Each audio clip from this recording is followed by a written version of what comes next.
15. Worst jerks in gospel music history. They sang about salvation, but behind the curtain, some of gospel's biggest stars were hiding secrets, scandals, and shocking behavior. From diva meltdowns and money disputes to ego-driven betrayals and jaw-dropping hypocrisy, these aren't your Sunday school saints. Today we're pulling back the choir robes to expose the 15 worst jerks in gospel music history. You won't believe who made the list and why. So buckle up, hit that subscribe button. Tap the notification bell and get ready as Legends of Black Excellence reveals the messy truth behind the heavenly harmonies. Let's dive into the drama they never wanted you to hear. James Cleveland. Revered as the king of gospel, James Cleveland was undeniably one of the most transformative figures in 20th century sacred music. Born on December 5, 1931 in Chicago, Illinois. Cleveland rose from humble beginnings to shape the modern gospel sound, not only through his emotionally charged vocals and stirring arrangements, but also through his unmatched ability to organize and unify choirs across America. However, beneath the applause and awards lay a complicated man whose leadership and personal choices invited serious scrutiny. Cleveland's musical influence cannot be overstated. In 1967, he founded the Gospel Music Workshop of America GMWA, a revolutionary platform that nurtured gospel musicians and helped launch countless careers. Under his direction, the GMWA became a nationwide movement, bringing gospel choirs from different backgrounds together under one mission to spread the joy and power of gospel music. He recorded over 100 albums and received 4 Grammy Awards. His signature blend of traditional hymns with urban soul created a sound that became the foundation of contemporary gospel. Yet his towering presence in gospel circles was not without controversy. Allegations of financial mismanagement began to cloud his reputation in the 1980s. Several members of the GMWA questioned how funds were being allocated, especially as the organization expanded.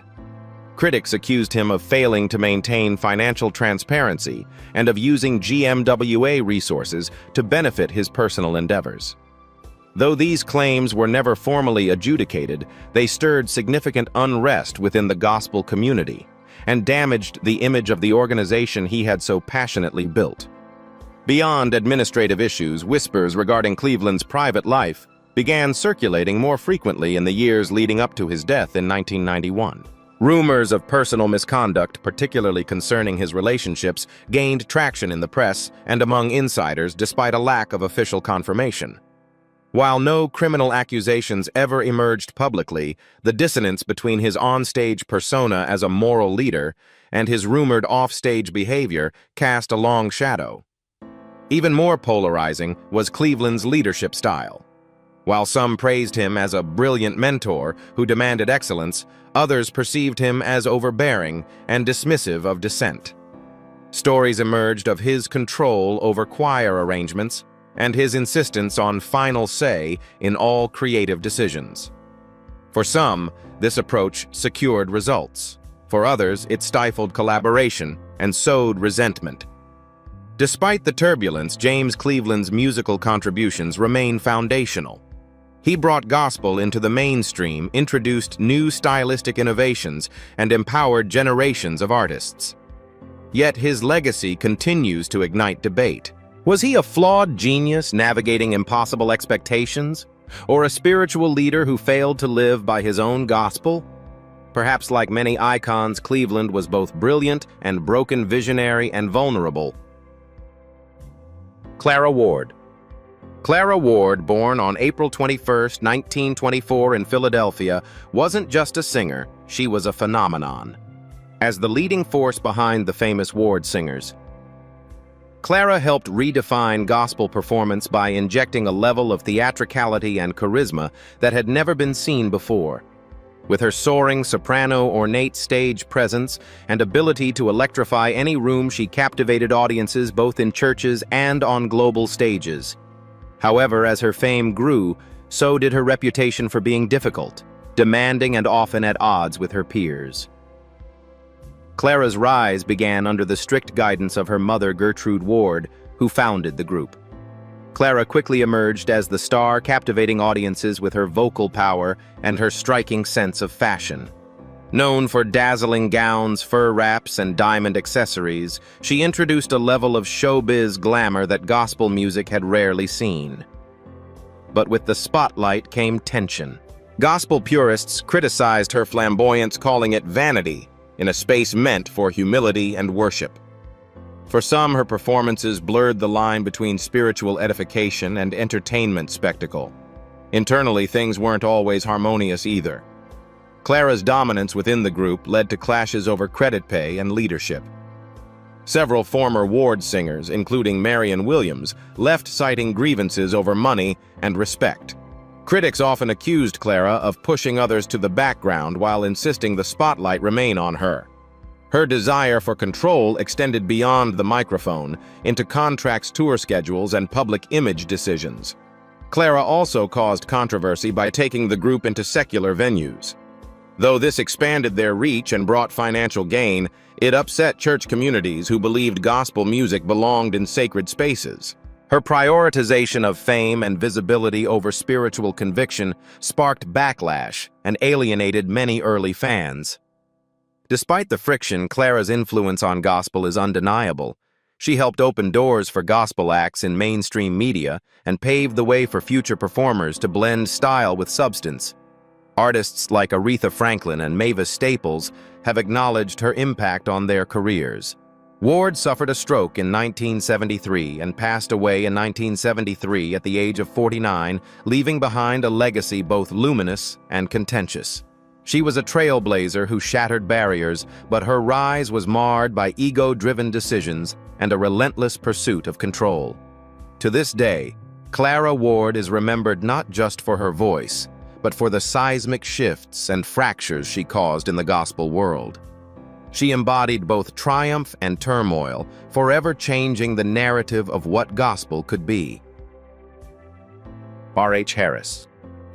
Robert H. Harris, often referred to simply as R.H. Harris was a titan in gospel quartet history. As the original lead singer of the Soul Stirrers, his smooth falsetto and refined phrasing revolutionized gospel vocals in the 1930s and 40s. Born in Trinity, Texas in 1916, Harris shaped the blueprint for future gospel and soul singers alike, including the great Sam Cooke. But while his musical innovations were undeniable, his career took a divisive turn that left many questioning his loyalty to the group that made him a star. Under Harris's direction, the Soul Stirrers became one of the most celebrated gospel quartets of their time. His voice, emotive yet disciplined, stood in contrast to the raw shouting style typical of the era.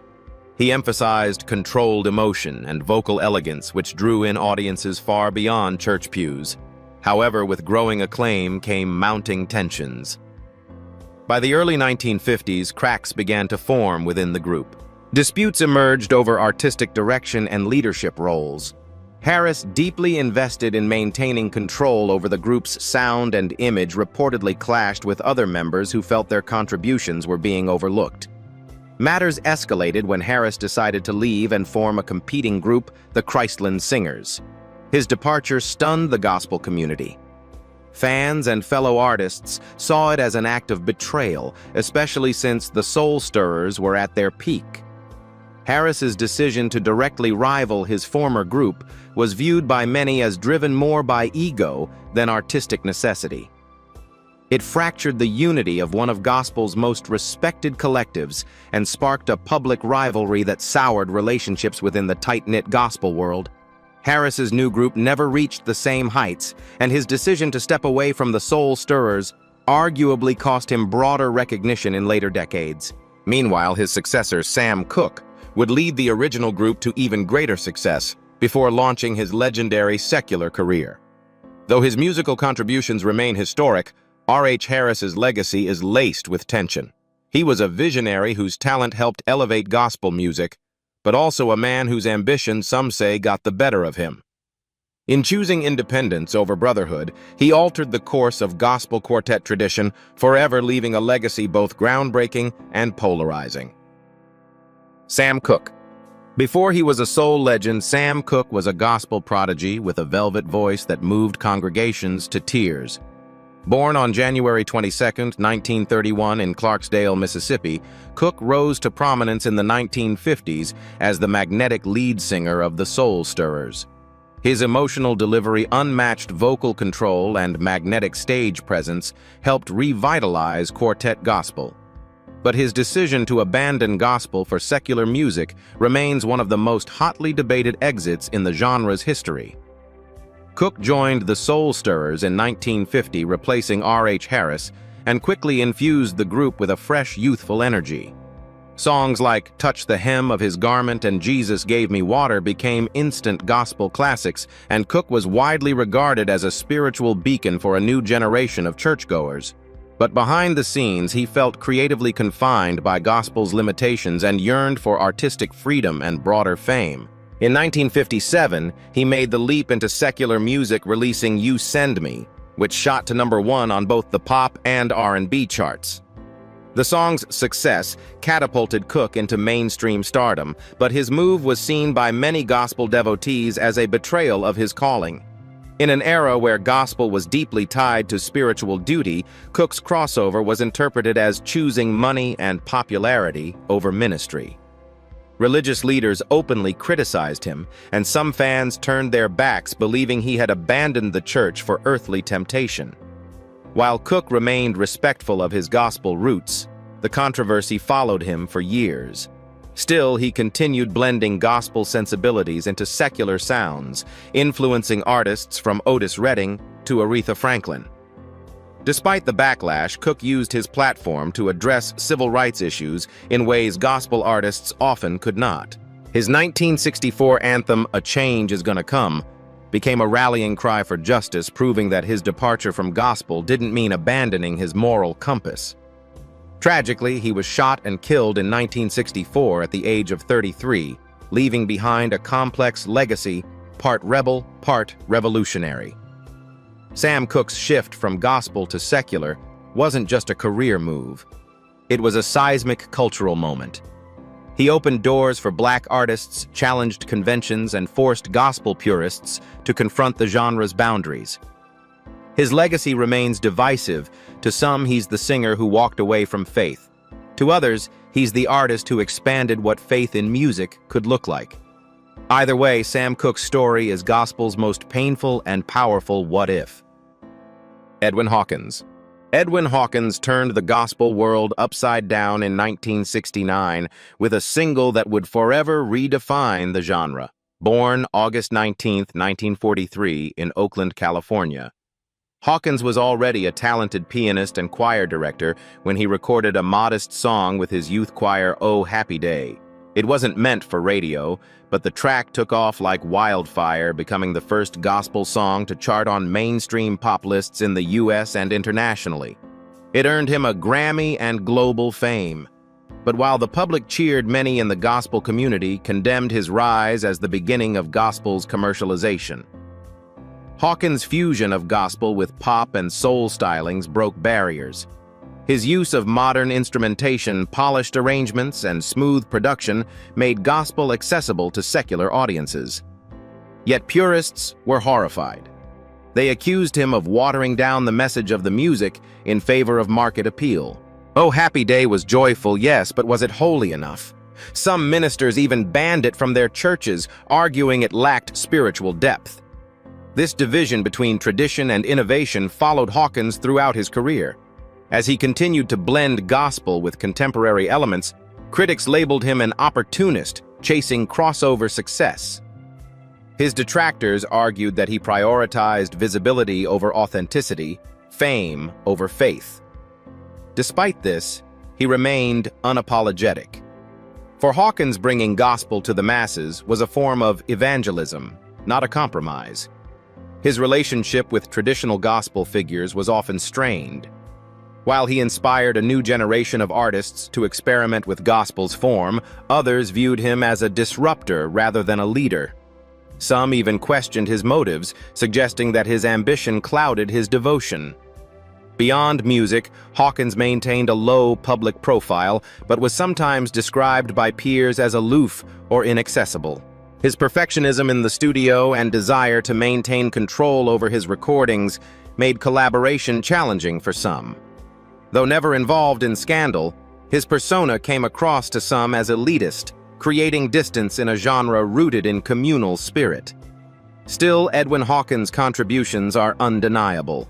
Without him, contemporary gospel as we know it, Kirk Franklin, Yolanda Adams, Mary might not exist. His boldness laid the groundwork for the genre's evolution, even if it fractured the old guard. When he passed away in 2018 at age 74, tributes poured in from across musical worlds hailing him as a visionary. Edwin Hawkins didn't just sing about joy, he sparked debate, stirred tradition, and reimagined what gospel could be. For better or worse, he changed everything. Thomas A. Dorsey, often hailed as the father of gospel music. Thomas A. Dorsey carved a new musical path that would forever change the sacred landscape of American music. Born on July 1, 1899 in Villa Rica, Georgia, Dorsey began his career as Georgia Tom, a successful blues pianist and composer. But after a spiritual awakening and the tragic death of his wife and newborn child in 1932, he redirected his talents toward sacred compositions. His creation of gospel music as a distinct genre blending blues rhythms with Christian themes helped birth timeless anthems like Take My Hand, Precious Lord. Still, his rise was anything but saintly. Though revered for his musical genius, Dorsey's perfectionism and authoritarian leadership style made him a polarizing figure. He insisted on strict control over how his songs were performed and credited often clashing with artists and choir directors who wanted creative input. Reports from the early days of his publishing house suggest he was quick to confront anyone he felt was disrespecting his artistic vision or misusing his material. Dorsey co-founded the National Convention of Gospel Choirs and Choruses in 1933, a pivotal institution that trained musicians and standardized gospel performance. But many collaborators found his methods rigid. Choir members were expected to adhere exactly to his arrangements. Improvisation was discouraged. Some felt stifled under his grip, labeling him as domineering and slow to embrace evolving trends. Even his transition from blues to gospel caused turmoil. Churchgoers initially rejected his music, branding it too worldly. Dorsey was deeply wounded by these accusations but refused to change course. His resilience eventually won over skeptics, but his bitterness toward those early detractors reportedly lingered. Despite his sometimes abrasive demeanor, Dorsey's legacy is unmatched. He mentored Mahalia Jackson and shaped the careers of dozens of gospel greats. But behind the curtain of spiritual elevation stood a man who fought hard to protect what he built, sometimes to a fault. His defensiveness, while understandable in a racially and musically turbulent time, often isolated him from peers. When he died in 1993 at the age of 93, Dorsey left behind a rich legacy that straddles reverence and resentment. He gave gospel music a foundation, but also guarded that foundation with an iron fist. His story is one of innovation fueled by trauma, brilliance tempered by ego, and a ministry built not only on faith, but fierce personal control. Ira Tucker.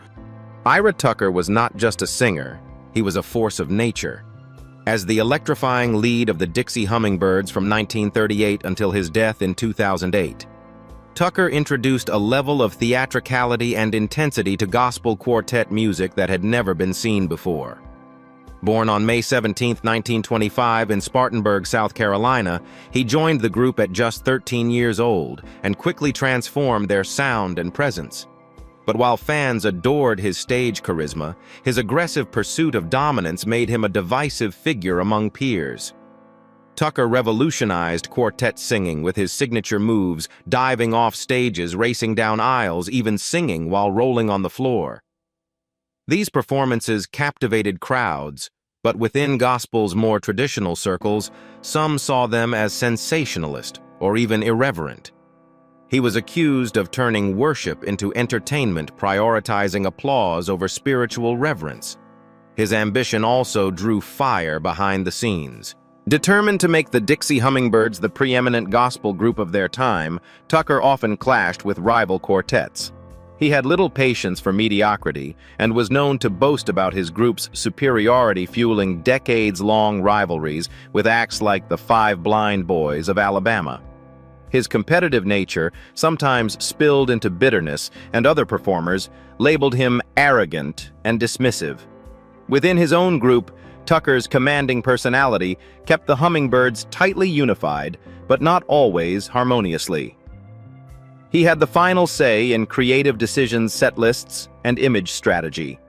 While many credited him for their lasting success, others whispered that his dominance stifled individual expression. Despite his ego-driven reputation, Tucker's influence reached far beyond gospel. Artists like James Brown and Jackie Wilson credited him as an early performance idol. His ability to merge soulful energy with sacred themes helped bridge gospel and early rock and roll.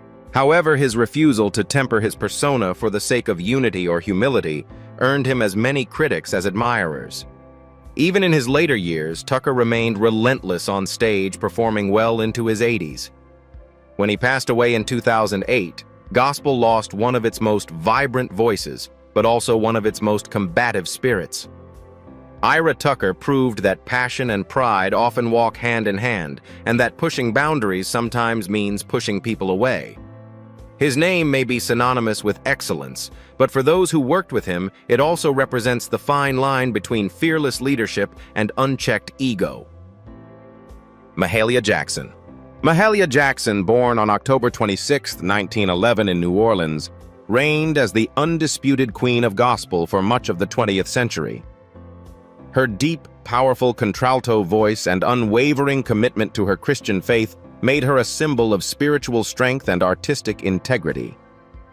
Songs like "Move On Up a Little Higher" and "How I Got Over" became anthems not only in churches, but also in the American civil rights movement. Yet beneath her angelic vocals was a woman fiercely uncompromising, so much so that her tenacity earned her both respect and resentment in equal measure. Jackson was passionately devoted to keeping her music sacred.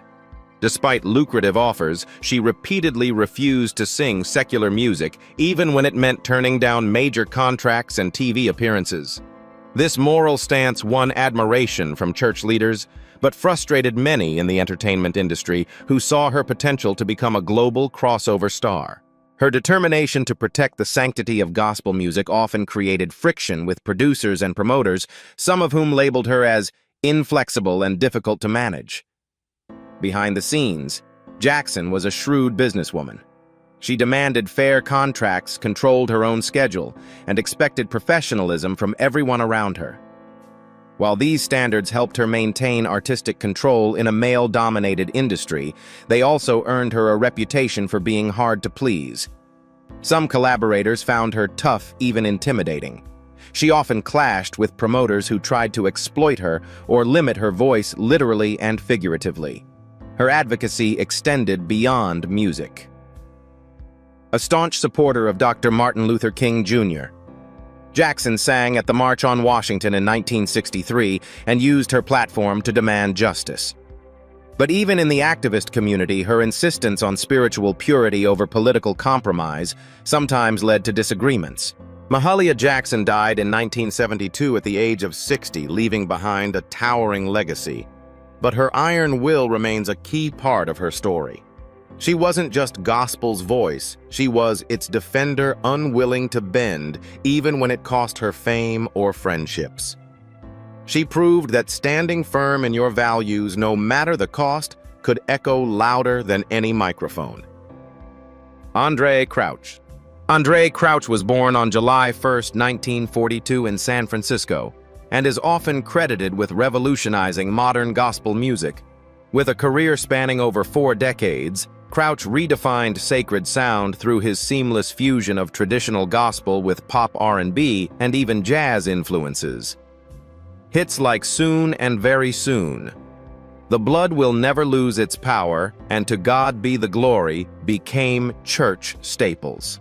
Yet while his artistry won Grammys and global acclaim, his crossover sensibilities triggered fierce criticism from traditionalists who viewed him as a boundary breaker, perhaps too bold for gospel's comfort zone. From the start, Crouch challenged convention. He formed the Disciples in the 1960s, introducing polished instrumentation and mainstream rhythms into church music. This innovation drew younger audiences, but it also raised eyebrows among purists who believed gospel should remain untouched by secular trends. As Crouch collaborated with artists like Michael Jackson, Madonna, and Elton John, whispers turned into open critique. Was he ministering or marketing? Crouch's expanding influence didn't sit well with some peers. He was occasionally seen as distant, even dismissive of those who didn't embrace his genre-bending vision. While admired for his musical brilliance, critics described him as overly confident and reluctant to heed advice from more conservative voices. His confidence, though rooted in talent, sometimes came across as arrogance. Moreover, Crouch's personal struggles were not immune to public scrutiny. He battled dyslexia, which affected his learning and communication. Though he overcame these challenges, his leadership style was said to be erratic at times. Some studio collaborators felt micromanaged or misunderstood during complex recording sessions. Still, no one could deny his spiritual commitment. Crouch was also a pastor, founding the New Christ Memorial Church in California. He maintained his faith even when confronting personal losses, including the death of his twin sister Sandra, with whom he shared both ministry and music. Andraé Crouch passed away in 2015, aged 72, having forever changed the gospel landscape. He opened doors for future innovators from Kirk Franklin to Yolanda Adams. Though often misunderstood and criticized for straddling two worlds, Crouch believed in a gospel that could reach beyond church walls.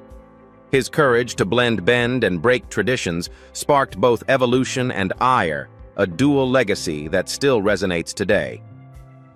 Marvin Winans.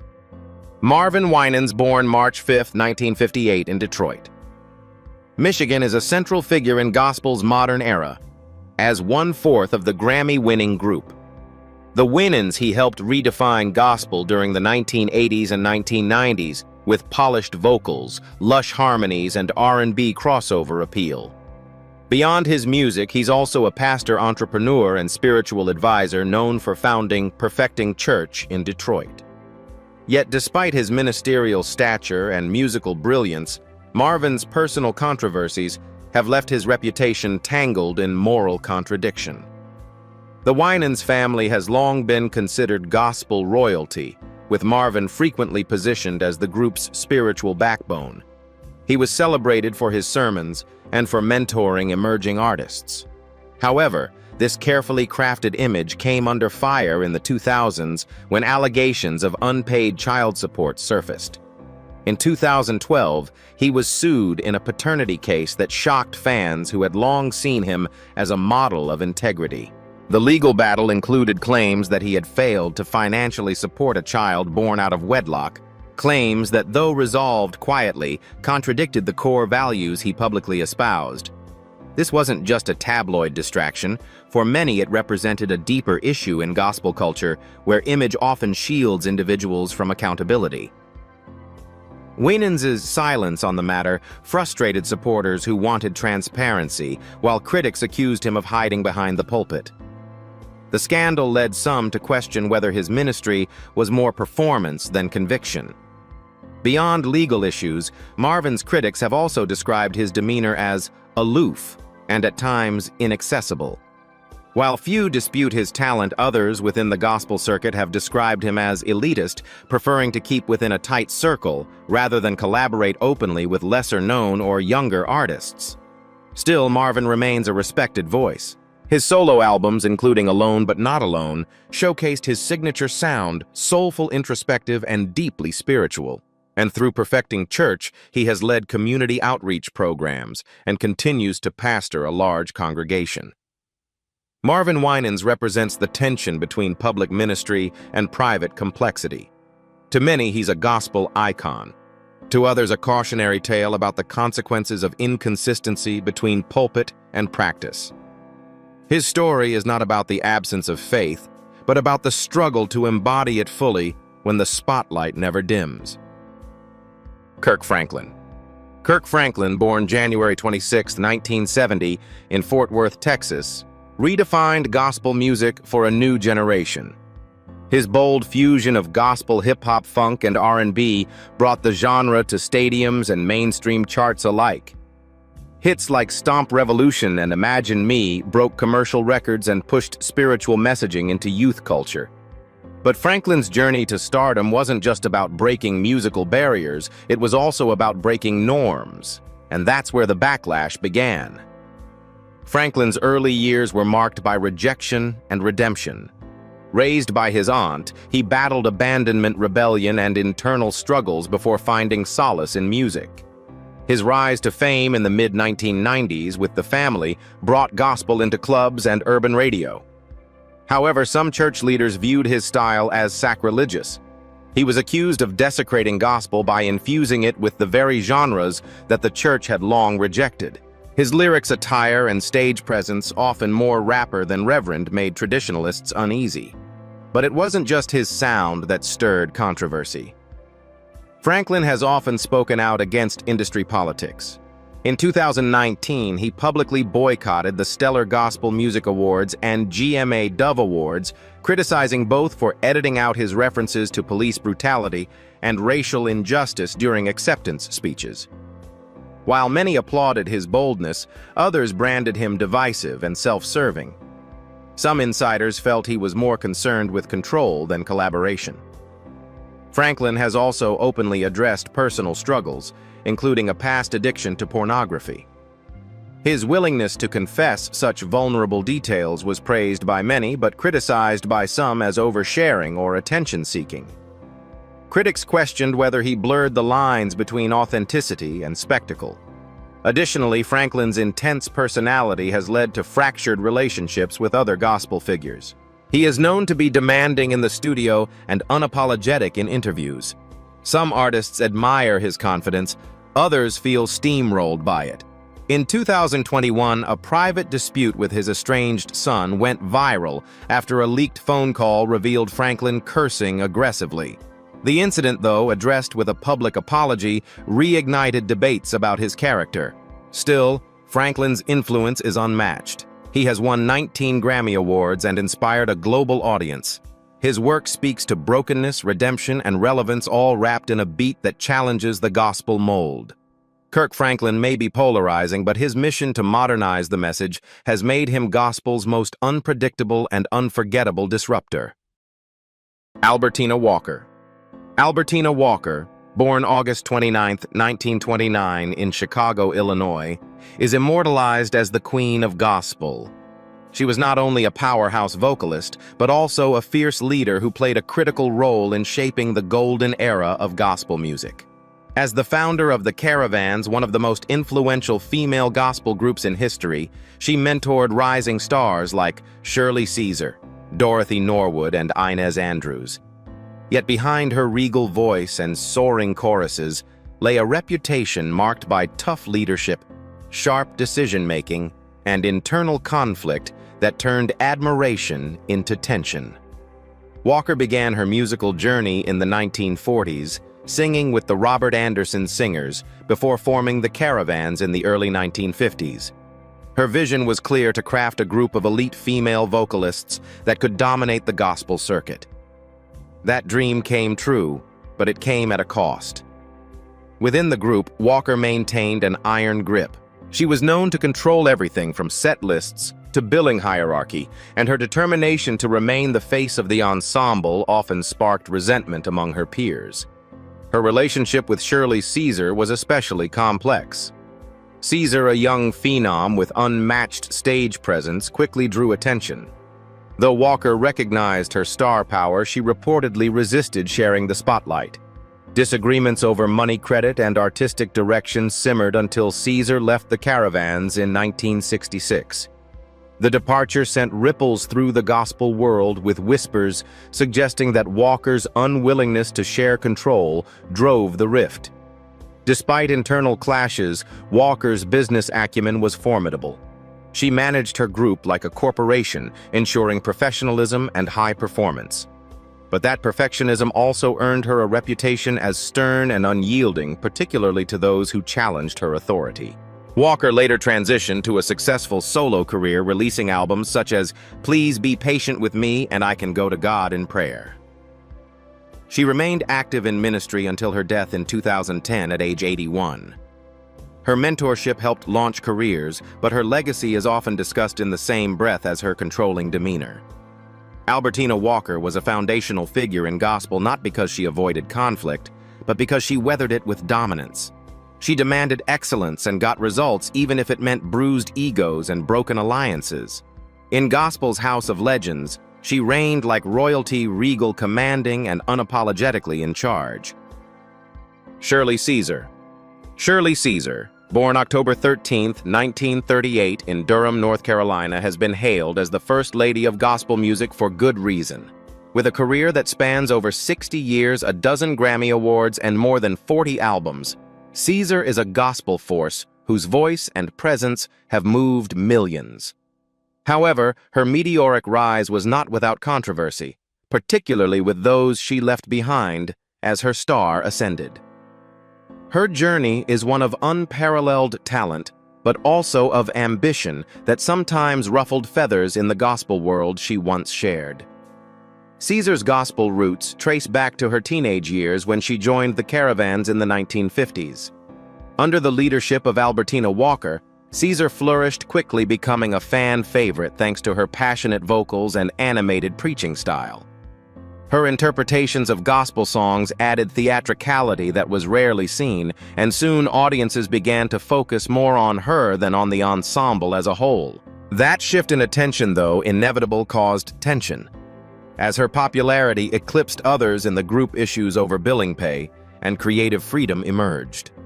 Members reportedly felt sidelined, and Caesar was accused, though rarely publicly, of allowing her personal ambitions to disrupt group unity. In 1966, she made the bold move to go solo, a decision that not only shocked her fellow Caravans, but also symbolized the growing friction within gospel groups dominated by powerful personalities. Caesar's solo career exploded with hits like No Charge and He's Working It Out for You, solidifying her place as a gospel icon. But as her success grew, so did the whispers that she had forgotten her roots. Some former collaborators felt overshadowed and undercredited, believing Caesar's public image as a humble servant of God didn't always reflect her calculated career decisions. Her commanding presence has also been a point of contention. As a pastor, singer, and public figure, she exerts a level of control that some find intimidating. While she often speaks about humility and divine purpose, colleagues have occasionally found her exacting behind the scenes. Yet Shirley Caesar's legacy is vast and undeniable. She helped bring gospel into the mainstream while preserving its spiritual soul. Her performances are raw, real, and spiritually charged. Her flaws, like her triumphs, make her human. In Caesar's case, greatness and controversy walk together. She didn't just follow in gospel's footsteps, she forged her own unapologetically and unmistakably. Her story is not of rebellion, but of a woman determined to sing louder than tradition could contain.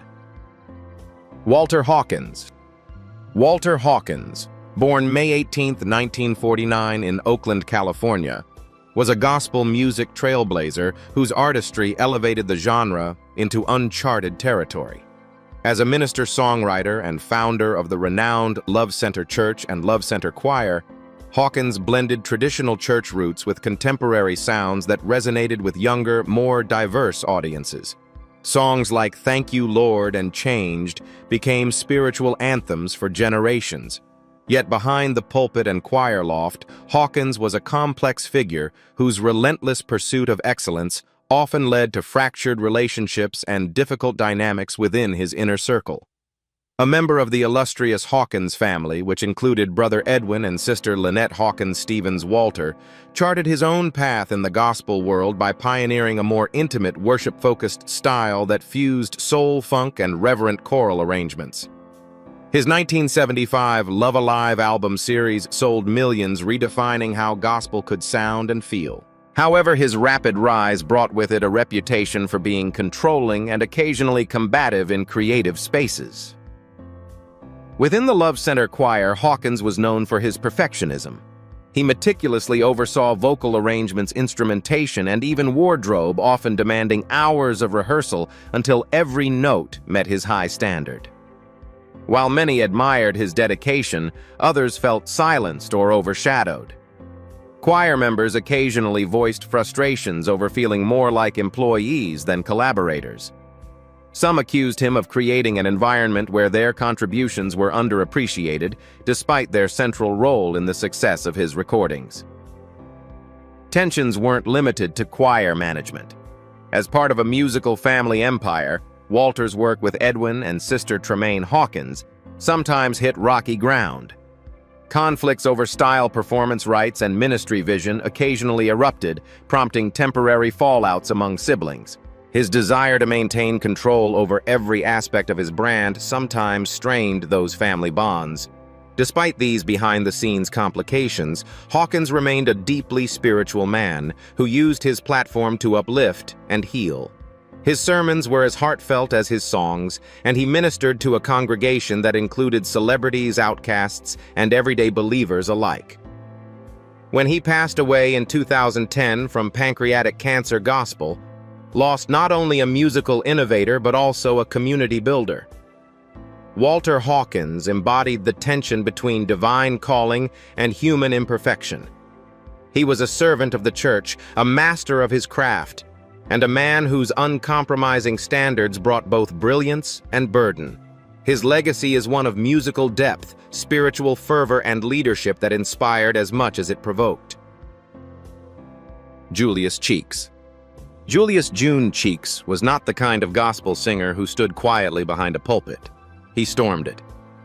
Born in 1929, Cheeks rose to fame as the powerful lead vocalist of the sensational Nightingales, where his booming voice, dramatic delivery, and physical intensity redefined what a gospel quartet could be. But while his talent was undeniable, and his influence far-reaching, impacting artists like Wilson Pickett and Otis Redding, his volatile temperament and overpowering style made him both a revered icon and a difficult colleague. Cheeks was known for turning every performance into a spectacle.